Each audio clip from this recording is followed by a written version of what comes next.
Bending the knee. It has become an unprecedented movement by athletes in a show of defiance against the president. I'm Cynthia Mulligan in Toronto. Athletes across North America are debating whether or not to join in the protest, including the Raptors, who play here at the ACC, after Donald Trump reignited the debate about racism. Oh, say, can you see?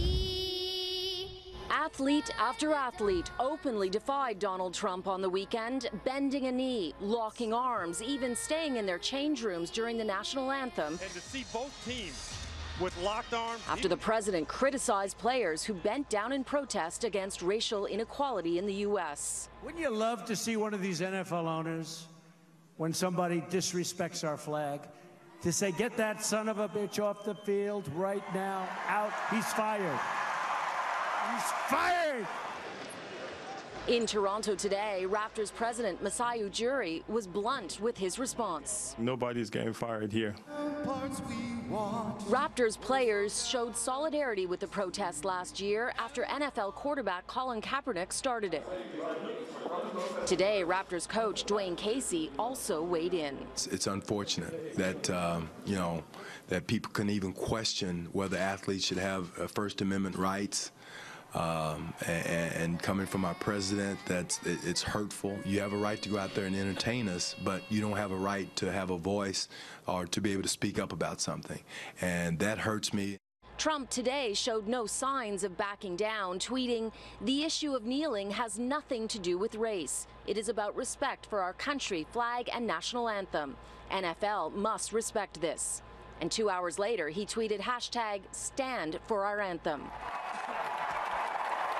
The debate is deepening the racial divide in the U.S. Several NASCAR team owners who have predominantly white drivers have threatened to fire any who bend the knee. Trump did not take any questions today, but his press secretary did. I think if the debate is really for them about police brutality, they should probably protest the officers on the field that are protecting them instead of the American flag. Now, bending the knee is being compared to a 60 Styles protest. Coming up, the impact it could have.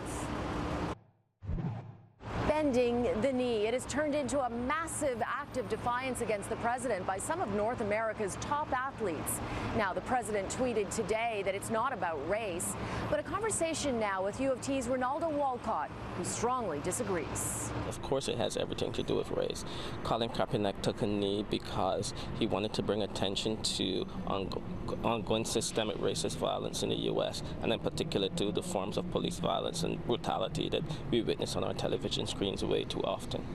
What do you think the significance of this protest is? I mean, we haven't seen anything like this in generations. Yeah, well, there are a couple of things that really can ignite large groups of people to become involved in the everyday life and struggles, and sports is one of them. So to see such large numbers of sports people becoming involved and taking a knee is really crucial. It recalls the 60s. It recalls the kinds of temperature where people were willing to put themselves on the line to achieve some measure of social justice, and this is what we're seeing again. This is equivalent to the moment when Tommy Smith and John Carlos did the Black Power salute at the '68 Olympics. This is equivalent to when the great Muhammad Ali said he was not going to go to Vietnam because the Viet Cong never did him anything. That all the racism and hatred that he experienced in the U.S. So this is coming into those kinds of histories.